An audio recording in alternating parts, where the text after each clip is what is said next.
اور عقیقہ کا جو اصل ٹائم ہے وہ 7واں دن ہے، جو سنت ہے، اللہ کے رسول کی حدیث ہے کہ بچہ اپنے عقیقہ کی وجہ سے گروی رہتا ہے۔ اگر ماں باپ کو طاقت ہے اور عقیقہ نہیں کر رہے ہیں، گنہگار ہوں گے۔ طاقت نہیں ہے الگ بات ہے، طاقت ہے، پیسہ ہے، لیکن پھر بھی عقیقہ نہیں کر رہے، گنہگار ہوں گے۔ اگر کوئی مجبوری نہ ہو تو 7ویں دن کر لینا چاہیے۔ اگر 7ویں دن کسی وجہ سے نہیں کر پائے، کبھی کبھی ایسا ہوتا ہے آپریشن سے ڈیلیوری ہوئی، ابھی بیوی بچہ اسپتال میں ہے، اب آدمی سوچتا ہے یار عقیقہ کریں گے تو بڑا ہڑبڑ ہو جائے گا، تو چلو ہاسپٹل سے چھٹی ہو گئی، 10 دن ہو گیا، 12 دن ہو گیا، 7ویں دن کے بعد آپ کبھی بھی کر سکتے ہیں۔ ایک حدیث میں آیا ہے کہ اگر 7ویں دن نہیں ہو پایا تو 14ویں دن کرو، 14ویں دن نہیں ہوا تو 21ویں دن کرو، مگر وہ حدیث صحیح نہیں ہے۔ اگر 7ویں دن آپ نہیں کر پائے تو اس کے بعد کبھی بھی کر سکتے ہیں، کوئی مسئلے کی بات نہیں ہے، لیکن سب سے افضل یہ ہے، سب سے بہتر یہ ہے کہ 7ویں دن کیا جائے۔ اور جب آپ عقیقہ کریں گے تو اسی دن بچے کا بال بھی منڈن کروا دیجئے، بچے کا بال مڈوا دیجئے، اور بچے کے بال کے وزن کے برابر، ظاہر ہے بچے کا بال کتنا ہوگا، 1.5 کلو ہوگا زیادہ ہے کہ نہیں، تو اس بچے کے بال کے برابر چاندی آپ کو صدقہ کرنا ہے، جو بھی ہے اس کا 10 گرام 20 گرام 50 گرام جو بھی وزن ہو، اس بال کے وزن کے برابر آپ کو چاندی اللہ کی راہ میں صدقہ کرنا ہے۔ یہ بھی سنت ہے اللہ کے رسول۔ اب اسی پر ایک مسئلہ اور بتا دوں، بچے کے کان میں اذان دینے والا مسئلہ، یہ بھی بہت پوچھا جاتا ہے۔ بچے کے کان میں اذان دینے کے بارے میں کوئی صحیح حدیث تو نہیں ہے، جو حدیث ہے وہ ضعیف ہے، کوئی صحیح حدیث نہیں ہے، لیکن اگر کوئی بچے کے کان میں اذان دیتا ہے اور یہ سوچ کر کے دیتا ہے کہ مسلمان کے گھر میں بچہ پیدا ہوا ہے، اور پہلی آواز ہم یہ چاہتے ہیں کہ بچے کے کان میں اللہ کی توحید کی پڑے، اس کے رسول کی رسالت کی پڑے، اور اس انٹینشن کے ساتھ، اس نیت کے ساتھ اگر بچے کے کان میں کوئی اذان دیتا ہے تو کوئی حرج کی بات نہیں ہے، دے سکتا ہے، دینا چاہیے، لیکن صرف ایک کان میں اذان دے دو کافی ہے۔ ایک کان میں اذان دینا اور دوسرے کان میں اقامت دینا یہ غلط ہے، یہ کسی صحیح حدیث سے ثابت نہیں ہے۔ اور بہت سارے لوگ یہ سمجھتے ہیں کہ بچے کے کان میں اذان دینا ضروری ہے، اور یہاں تک بہت سارے لوگ سمجھتے ہیں کہ مرنے کے ٹائم جو جنازے کی نماز پڑھی جاتی ہے، اس جنازے کی نماز کا تعلق بچے کے کان کی اذان کے ساتھ ہے، تو یہ غلط بات ہے، اس کا کوئی پروف نہیں ہے، کوئی ثبوت نہیں ہے۔ جنازے کی نماز کا مسئلہ الگ ہے اور بچے کے کان میں اذان کا مسئلہ الگ ہے۔ تو بات میں کچھ اور کر رہا تھا، یہ بیچ میں سوال آ گیا۔ میں یہ کہہ رہا تھا کہ ایمان اتنی قیمتی چیز ہے کہ مرتے دم تک آپ کو اپنے ایمان کی حفاظت کرنی ہے۔ وَلَا تَمُوتُنَّ إِلَّا وَأَنْتُمْ مُسْلِمُونَ، تمہیں موت نہ آئے مگر اسلام کی حالت۔ اللہ کے نبی کے چچا ابو طالب اللہ کے نبی سے بہت پیار کرتے تھے، بہت محبت کرتے تھے، مشکل وقت میں ساتھ دیتے تھے۔ ابو طالب کے انتقال کا ٹائم آیا، بخاری کے الفاظ ہیں، اللہ کے پیارے نبی اپنے چچا کے پاس پہنچے، وہاں پہ 2 گرو گھنٹال بھی بیٹھے تھے، ابو لہب بھی بیٹھا تھا، ابو جہل بھی بیٹھا تھا، اور عبداللہ بن ابی امیہ بھی بیٹھا تھا، 2 کافر اور مشرک بھی بیٹھے تھے۔ اللہ کے نبی نے فرمایا، اے میرے چچا، آپ ایک مرتبہ لا الہ الا اللہ پڑھ لیجئے، میں اللہ کے یہاں اس کلمے کی وجہ سے آپ کے لیے بحث کروں گا اور آپ جنت میں چلے جائیں گے اگر آپ کا خاتمہ توحید پر ہو جائے گا۔ اللہ کے نبی تو یہ کہہ رہے تھے، اور وہ جو دونوں گرو گھنٹال بیٹھے تھے وہ کیا کہہ رہے تھے؟ وہ کہہ رہے تھے، یا ابا طالب اترغب عن ملت عبد المطلب، اے ابو طالب کیا تم اپنے باپ دادا کے طریقے کو چھوڑ دو گے؟ دیکھو، باپ دادا کے نام کی دھمکی دینا یہ بڑا پرانا کام ہے۔ آج بھی کسی کو کوئی اچھی بات بتاؤ تو کیا کہتا ہے؟ ارے باپ دادا تو ایسا کرتے تھے، باپ دادا تو ویسا کرتے تھے۔ باپ دادا کوئی دلیل نہیں ہے شریعت میں۔ اگر باپ دادا کوئی کام غلط کرتے تھے تو آپ اس کو دلیل مت بنائیے، آپ اس پر عمل کیجئے جو صحیح ہے، جو قرآن سے ثابت ہے، جو حدیث سے ثابت ہے۔ باپ دادا جہیز دیتے تھے، آپ بھی جہیز دیں گے۔ باپ دادا بارات لے کے جاتے تھے، آپ بھی بارات لے کے جائیں گے۔ باپ دادا آپ کے اگر آپ دیکھیں گے تو 4-5 نسل پیچھے ہو سکتا ہے آپ کے باپ دادا غیر مسلم رہے ہوں، ان کا نام نتھو رام رہا ہو، اس کا نام کوئی غیر مسلم نام رہا ہو، تو کیا آپ ان کے طریقے پر چلیں گے؟ ابو طالب کے سامنے ابو جہل نے اور عبداللہ بن امیہ نے کہا، اے ابو طالب، سوچ سمجھ کر کے فیصلہ کرنا، کیا تم اپنے باپ دادا کے طریقے کو چھوڑ دو گے؟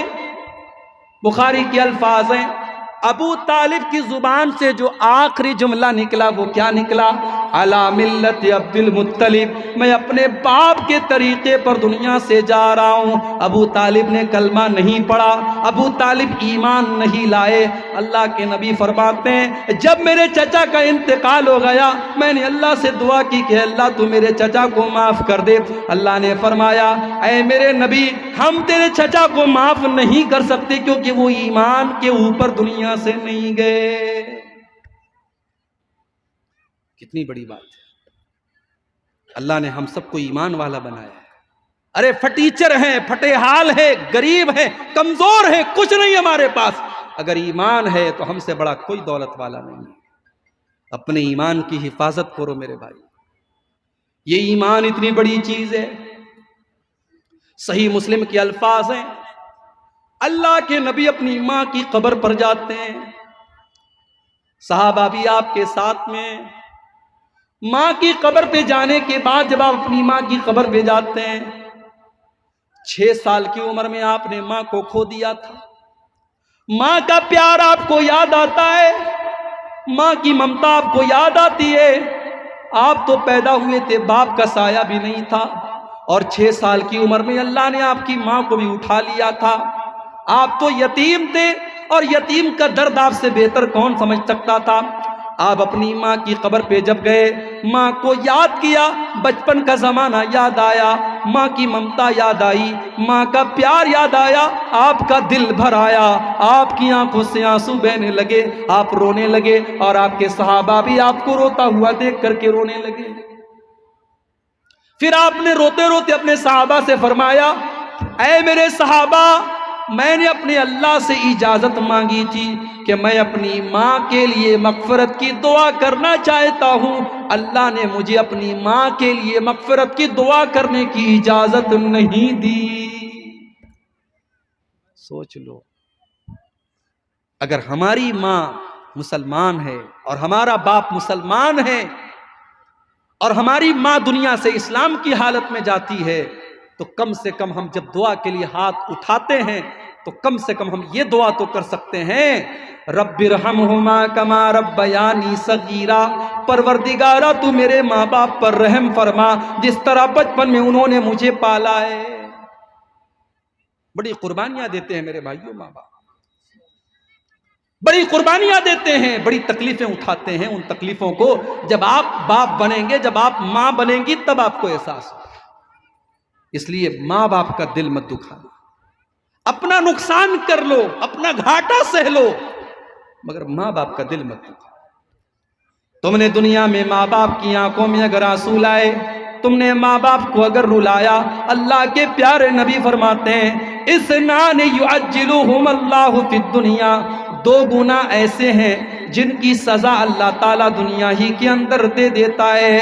البغی، کسی کے اوپر ظلم اور اتیاچار کرنا، وہ عقوق الوالدین، اور والدین کو ستانا، والدین سے رشتہ توڑنا، والدین کا دل دکھانا۔ کبھی بھی ماں باپ کا دل مت دکھانا۔ تو اللہ کے نبی اپنی ماں کے لیے مغفرت کی دعا نہیں کر سکتے، کیوں؟ کیونکہ ماں کے پاس ایمان نہیں تھا۔ میرے بھائیوں، اگر ہماری ماں ایمان والی ہے، ہمارا باپ ایمان والا ہے، کم سے کم اللہ نے ہم کو خوش نصیب بنایا کہ ہم اپنی ماں باپ کے لیے دعا کر سکتے ہیں۔ تو اللہ نے فرمایا الا الذین آمنوا وعملوا الصالحات، ایمان والے بن جاؤ اور نیک عمل کرنے والے بن جاؤ۔ نیک عمل کس کو کہتے ہیں؟ چٹھی آ چکی ہے، وقت ختم ہو چکا ہے، آخری کے منٹ آپ کے سامنے ہیں۔ نیک عمل کس کو کہتے ہیں؟ نیک عمل اس کو کہتے ہیں جس کے اندر 2 کنڈیشن پائی جائے۔ ایک کنڈیشن کہ آپ کا عمل صرف اللہ کے لیے ہو۔ اگر آپ نماز پڑھتے ہیں اس لیے کہ محلے والے آپ کو نمازی کہیں تو معاف کیجئے، یہ نیک عمل نہیں ہے۔ نماز آپ پڑھیں اللہ کے لیے، روزہ رکھیں اللہ کے لیے، حج کریں اللہ کے لیے، تو نیک عمل کی پہلی کنڈیشن وہ خالص اللہ کے لیے ہو، اور نیک عمل کی دوسری کنڈیشن یہ ہے کہ وہ سنت کے مطابق ہو۔ اگر سنت کے مطابق نہیں ہے تو دیکھنے میں جتنا بھی اچھا لگ رہا ہو وہ نیک عمل نہیں ہے۔ تو ایمان والے بن جاؤ، نیک عمل کرنے والے بن جاؤ۔ وَعَمِلُوا الصَّالِحَاتِ وَتَوَاصَوْا بِالْحَقِّ، اور حق بات کی ایک دوسرے کو تبلیغ کرو، دعوت کرو، نصیحت کرو۔ اگر آپ نمازی ہیں، آپ کا پڑوسی نماز نہیں پڑھ رہا ہے، کسی دن پڑوسی کو چائے پلا دیجئے، میرے بھائی نماز پڑھا کرو، کم سے کم وہ 1 منٹ کے لیے سوچے گا کہ اس نے مجھے چائے پلائی ہے، میرا پڑوسی ہے، مجھے نماز کے لیے کہہ رہا ہے، چلو میں بھی نماز پڑھ لیتا ہوں۔ اور اگر آپ کے کہنے سے آپ کا پڑوسی نماز پڑھنے لگا تو اس کو تو نماز کا ثواب ملے گا ہی ملے گا، وہ جتنی نمازیں پڑھے گا اتنا ثواب آپ کو بھی ملتا چلا جائے گا۔ وَتَوَاصَوْا بِالْحَقِّ، حق بات کی وصیت کرتے چلے جاؤ۔ جس طریقے سے آپ اچھی بات دوسروں کو بتائیں گے اس کا ثواب ملے گا، اور گندی اور غلط بات دوسرے کو شیئر کریں گے۔ کوئی گندا فوٹو آیا، آپ نے شیئر کر دیا، دوسرے کو فارورڈ کر دیا، کوئی غلط بات دوسرے کو بتا دی، تو جتنی غلط بات آپ پھیلائیں گے اور لوگ اس کو سنیں گے اور دیکھیں گے اتنا گناہ بھی آپ کے نام اعمال میں لکھا جائے گا۔ انسان کا پیدا کرنے والا کہہ رہا ہے کہ انسان لاس میں ہے۔ کسی نے لکھا ہے کہ سورہ عصر کا مطلب میں نے مارکیٹ میں ایک برف بیچنے والے کو دیکھ کر کے سمجھا۔ ایک برف بیچنے والا برف بیچ رہا تھا، صبح سے دوپہر ہو گئی، کسٹمر نہیں آ رہے، وہ رونے لگا اور کہنے لگا کہ لوگوں میرا برف خرید لو اس کے پہلے کہ میرا کیپٹل ختم ہو جائے، میری پونجی ختم ہو جائے، میرا سرمایہ ختم ہو جائے، میرا برف خرید لو۔ اللہ تبارک و تعالیٰ سارے زمانے کی قسم کھا کر کے فرماتا ہے ان الانسان لفی خسر، اے انسان تو گھاٹے میں ہے، تو لاس میں ہے، تجھے پتا بھی نہیں ہے تیرا کیپٹل ختم ہو رہا ہے، تیری زندگی کا جیسے جیسے ہر دن گزر رہا ہے تو اپنی موت سے قریب ہو رہا ہے، تو اپنی زندگی، تیری زندگی کے ایام کم ہو رہے ہیں، تو برتھ ڈے منا رہا ہے، تو نیا سال منا رہا ہے، تو شادی کی سالگرہ منا رہا ہے، تو اس بات پر خوش ہے تو 25 سال کا ہو گیا، تو 27 سال کا ہو گیا، تو اپنی شادی کی 20ویں سالگرہ منا رہا ہے۔ ان الانسان لفی خسر، اے انسان تو کتنا بڑا نادان ہے، تو کتنا بڑا بے وقوف ہے، جیسے جیسے تیری زندگی گزرتی چلی جا رہی ہے تو اپنی موت سے قریب ہوتا چلا جا رہا ہے، تیرا کیپٹل ختم ہوتا چلا جا رہا ہے۔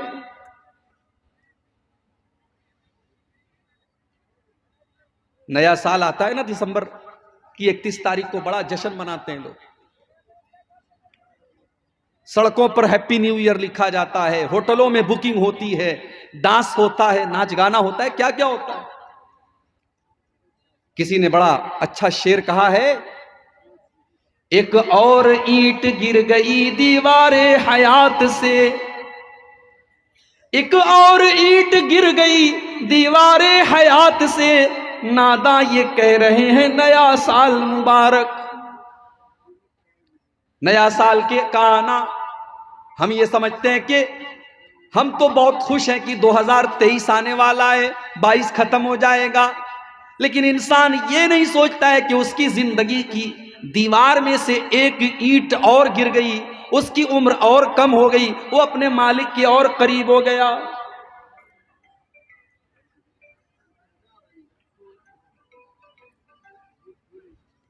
یہ موبائل میں نہیں،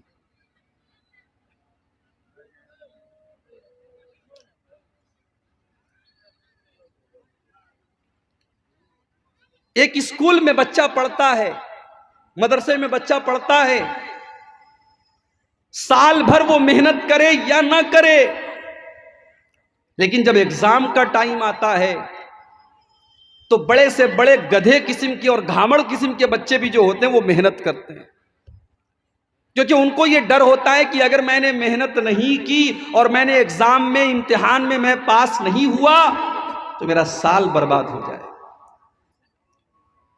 میرے پیارے ساتھیو، تم دنیا کے امتحان میں اگر محنت نہیں کرو گے تمہارا سال برباد ہو جائے گا، تمہاری پڑھائی برباد ہوگی، اس لیے تم امتحان کے آنے کے پہلے محنت کرتے ہو۔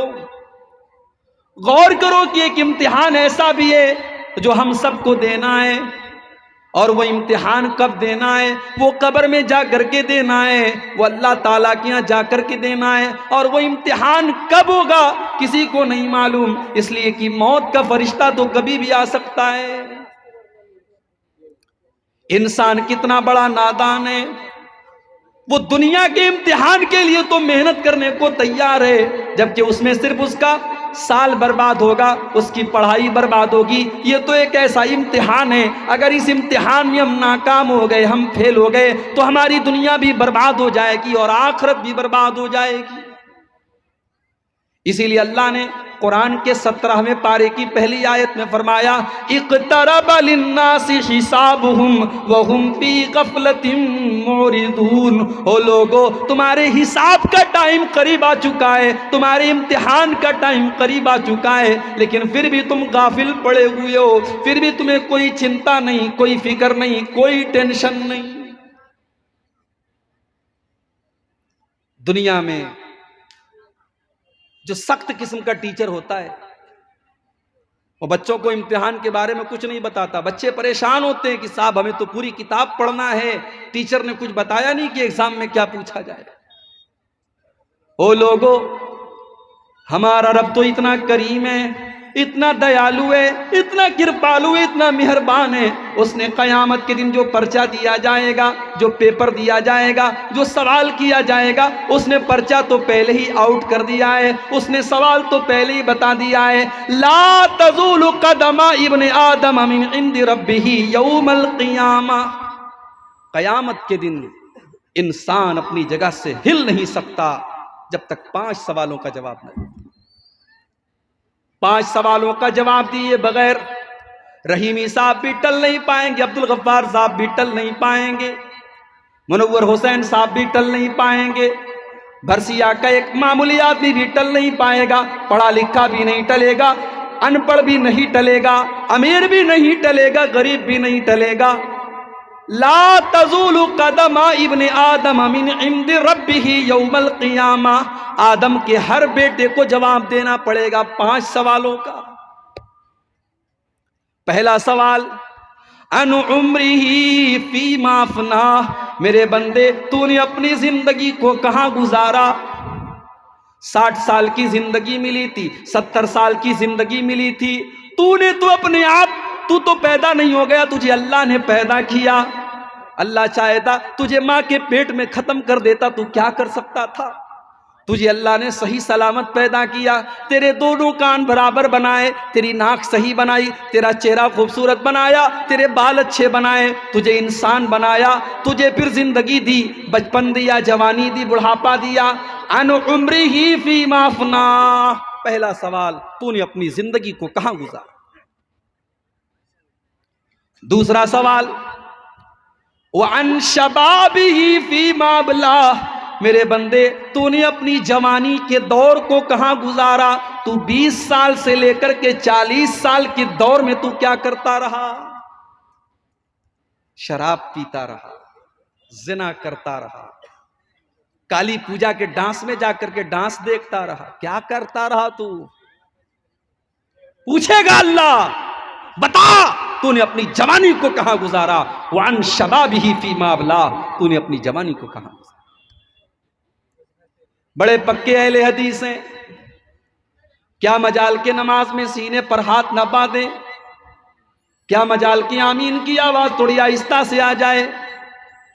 کیا مجال کی نماز کی کوئی سنت چھوٹ جائے؟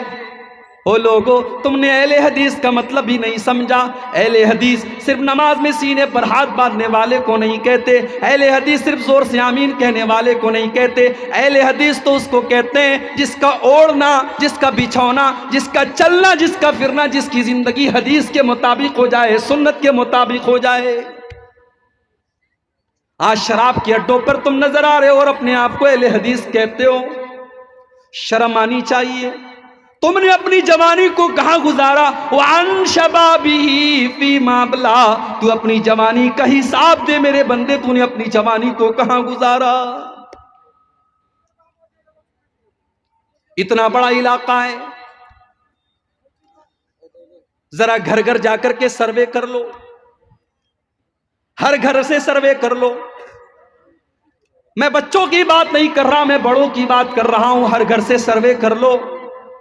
18 سال کے 5 نوجوان لڑکے گھر میں موجود ہیں، بڑے اچھے اچھے نام بھی ہیں ان کے، عبداللہ، عبد الرحمن، بڑے اچھے اچھے اسلامی نام ہیں.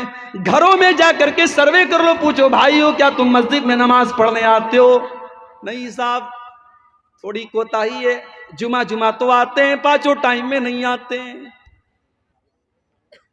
واہ واہ بھائی، میرے بھائی، تم تو نبی کے عاشق ہو، تم تو نبی کے چاہنے والے ہو، تم تو نبی سے پیار کرنے والے ہو. ارے تم کیسے نبی کے چاہنے والے ہو؟ تم نبی کے لیے جان دینے کی بات کرتے ہو، تم 5 ٹائم نماز میں حاضر ہونے کے لیے تیار نہیں ہو. جس نبی سے تم پیار کا دعویٰ کرتے ہو، اس نبی کو تو نماز سے اتنی محبت ہے، اتنی محبت ہے، اتنی محبت ہے کہ اپنے آخری ٹائم بھی وہ نبی نماز کو نہیں بھولے. جب آپ کی زبان سے الفاظ نہیں نکل رہے تھے، آپ کی زبان کانپ رہی تھی اور آپ کی زبان سے الفاظ نہیں نکل رہے تھے، ام حبیبہ کہتی ہیں میں نے کان لگا کے سنا کہ دیکھو اللہ کے پیارے نبی کیا کہہ رہے ہیں. تو اللہ کے نبی کہہ رہے تھے الصلاۃ الصلاۃ وما ملکت ایمانکم. او میری امت کے لوگوں، تم نماز کی پابندی کرنا، تم نماز کا خیال کرنا، تم نماز کو مت چھوڑنا، کسی حال میں معاف نہیں.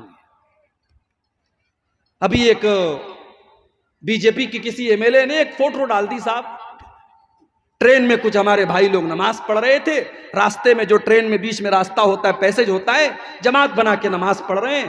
بی جے پی کے ایم ایل اے نے فوٹو ڈال دیا کہ صاحب یہ کیا ہو رہا ہے. لوگ راستے جام کر کے اپنے اپنے مذہب کے کام کریں تو کوئی حرج کی بات نہیں ہے. مسلمان اگر نماز پڑھ دے تو بہت بڑی تکلیف کی بات ہو گئی، اس کو ٹویٹر پہ ڈال دیا گیا، اس کو سوشل میڈیا پہ ڈال دیا گیا. مگر ہاں، یہاں تھوڑی سی غلطی ہماری بھی ہے. کوئی ضروری نہیں ہے کہ آپ ٹرین میں بھی جماعت بنا کے نماز پڑھیں. آپ ٹرین پر اپنی سیٹ پر بیٹھے ہیں، لا یکلف اللہ نفسا الا وسعها. اللہ کسی پر اس کی طاقت سے زیادہ بوجھ نہیں ڈالتا. آپ اپنی سیٹ پر بیٹھیے، اور اگر آپ کھڑے ہو کر کے نہیں پڑھ سکتے، آپ بیٹھ کر کے نماز پڑھیے، کوئی مسئلے کی بات نہیں. اب وہاں راستے میں پیسج میں آپ جماعت بنا کے نماز پڑھیں گے تو ظاہر ہے اسلام تو وہ دین ہے جو راستے میں کسی کو تکلیف دینے کی اجازت نہیں دیتا. وہ کام غلط ہے، مگر انٹینشن اس بی جے پی کے ایم ایل اے نے جب اس کو فیس بک کے اوپر یا ٹویٹر کے اوپر ڈالا تو اس کا انٹینشن غلط تھا. اس انٹینشن پر میں تنقید کر رہا ہوں، لیکن وہاں تھوڑی سی غلطی ہماری بھی تھی. ہمیں اور آپ کو نماز تو بہرحال ٹرین میں ہو اور ہم سفر میں ہوں تب بھی ہم کو پڑھنا. بنارس سے 700 کلومیٹر دور میں کٹیہار آیا، اسٹیٹ بدل گیا، موبائل رومنگ میں آ گیا، اردو سے بنگلہ زبان کے بیلٹ میں آ گیا، لینگویج بدل گئی، علاقہ بدل گیا، اسٹیٹ بدل گیا، لیکن نماز نہیں بدلی. حی علی الصلاۃ کی آواز یہاں بھی آ رہی ہے، اور نماز کا ٹائم ہوا تو عبدالغفار صاحب یہ کہہ کر کے نہیں بچ پائیں گے ہم تو الگ ایک اسٹیٹ میں آئے ہیں، یہاں پر ہم نماز کیوں پڑھیں. اللہ کی طرف سے، اللہ کے کلام کی طرف سے آواز آئے گی ان الصلاۃ کانت علی المؤمنین کتابا موقوتا. عبدالغفار صاحب نماز تو آپ کو پڑھنی ہے اور ٹائم پر پڑھنی ہے. ٹھیک ہے آپ سفر میں ہیں، 4 رکعت والی نماز آپ 2 رکعت پڑھ لیجئے، ظہر کی نماز آپ 2 رکعت پڑھ لیجئے، عصر کی نماز آپ 2 رکعت پڑھ لیجئے، عشاء کی آپ 2 رکعت پڑھ لیجئے. اور فجر کی کتنی پڑھیں گے؟ 1 رکعت. بولو بھائی. مولوی صاحب ہم کو پتہ نہیں ہے. انڈیا پاکستان کے میچ میں وراٹ کوہلی نے کتنے رن بنائے یہ برابر پتا ہے. نماز کے مسئلے نہیں معلوم. سفر میں آپ کو مغرب کی نماز کتنی پڑھنی ہے؟ 3 رکعت ہوتی ہے بھائی، اس میں تو 1.5 رکعت نہیں پڑھ سکتے. یہ پڑھیں گے 1.5 رکعت؟ مغرب کو 3 کی 3 ہی پڑھنی ہے، فجر کی 2 کی 2 ہی پڑھنی ہے. آج ہمارے نوجوان میرے بھائیوں نماز سے کتنے دور ہیں. یہ نماز کسی حال میں معاف نہیں ہے. شیخ ابن باز سے پوچھا گیا کوئی مسلمان اگر دشمنوں کی قید میں چلا جائے، اس کو کھمبے سے باندھ دیا جائے، وہ تو ہل بھی نہیں سکتا، وہ تو رکوع بھی نہیں کر سکتا، وہ تو سجدہ بھی نہیں کر سکتا، وہ پیشاب کر دے تو دھل نہیں سکتا، وہ پاخانہ کر دے تو دھل نہیں سکتا، وہ وضو نہیں بنا سکتا، وہ تیمم نہیں کر سکتا. شیخ صاحب وہ انسان نماز کیسے پڑھے گا؟ شیخ ابن باز نے جواب دیا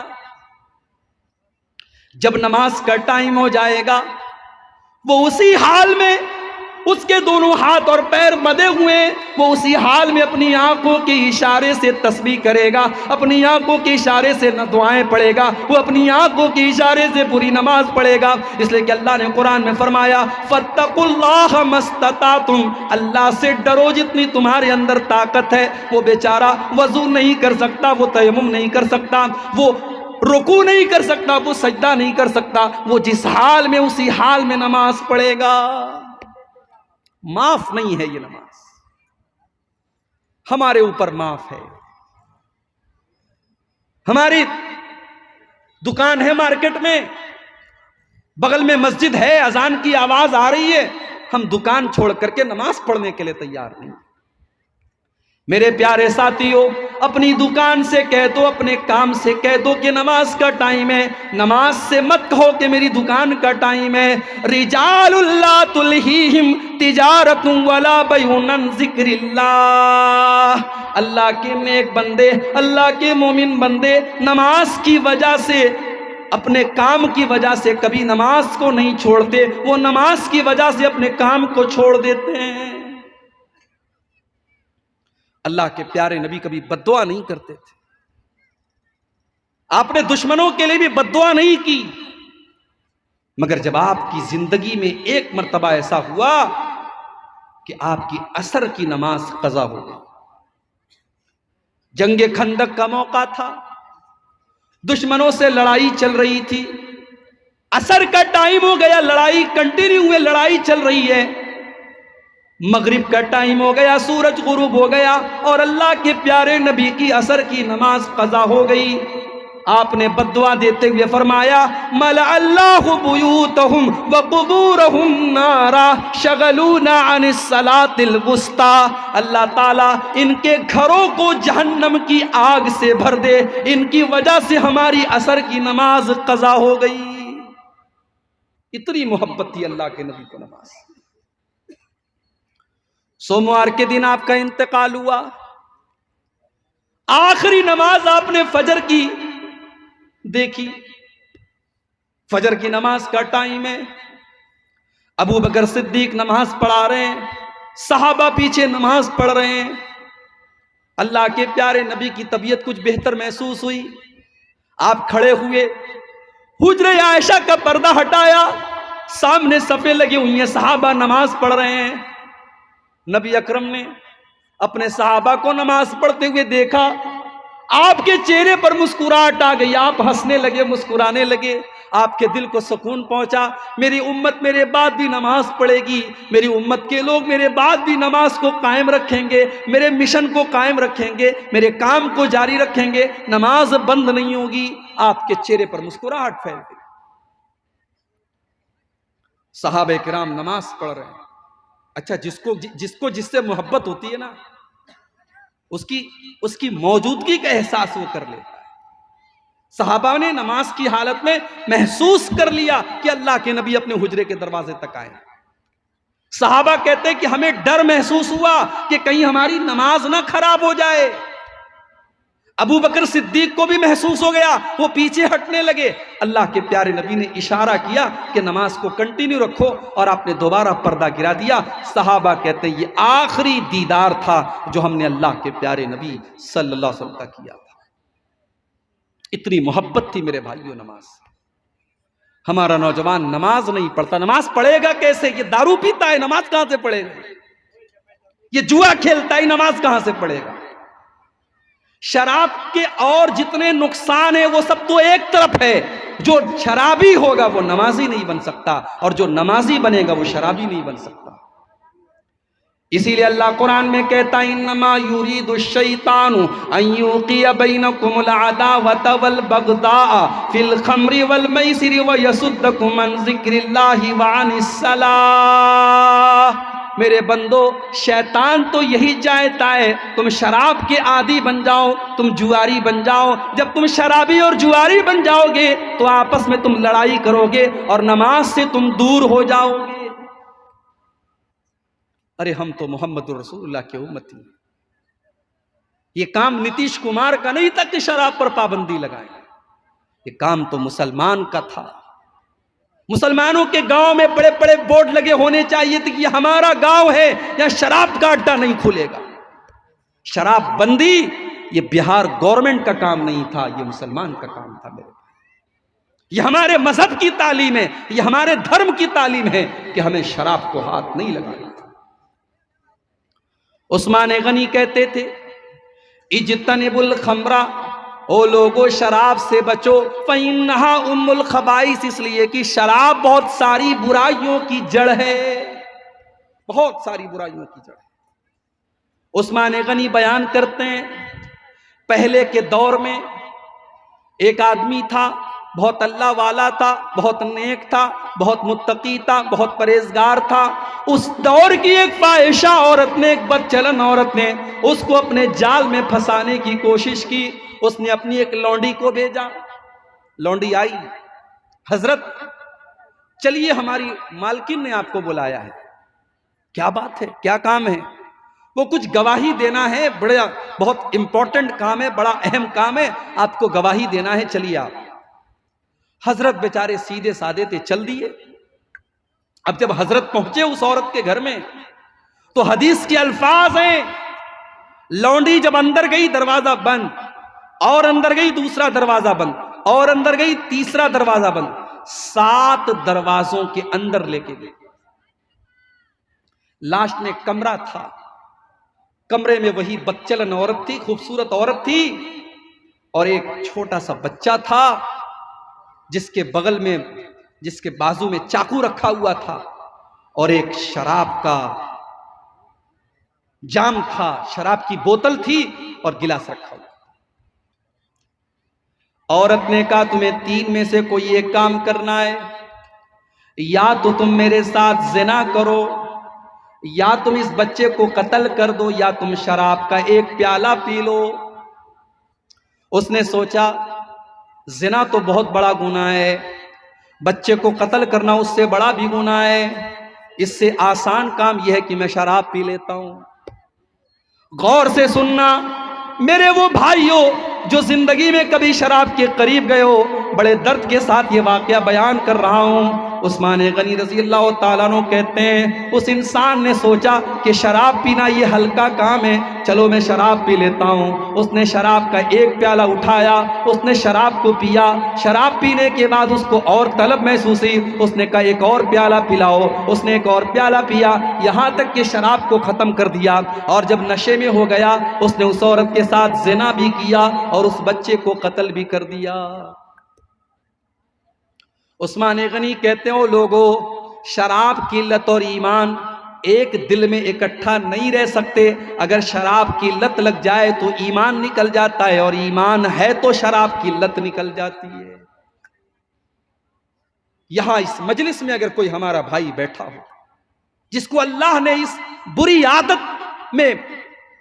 عادت میں وہ مبتلا ہو گیا ہو، تو میں اللہ سے دل کے ساتھ، اور تہجد کا یہ ٹائم ہے، رات کا ٹائم ہے، میں دعا کرتا ہوں اللہ اس کو اس گندی عادت سے بچا لے۔ میرے بھائیوں، یہ وہ عادت ہے جس کو اللہ کے پیارے نبی نے فرمایا ام الخبائث، تمام برائیوں کی جڑ ہے، تمام گندگیوں کی ماں ہے۔ اور آپ نے اگر جوانی کے دور میں شراب پی ہے تو آپ کو اس جوانی کا حساب دینا ہے کل قیامت کے دن۔ اللہ کے پیارے نبی کہتے ہیں قیامت کے دن دوسرا سوال کیا جائے گا، وَعَن شَبَابِهِ فِي مَا أَبْلَىٰ، تو نے اپنی جوانی کو کہاں گزارا؟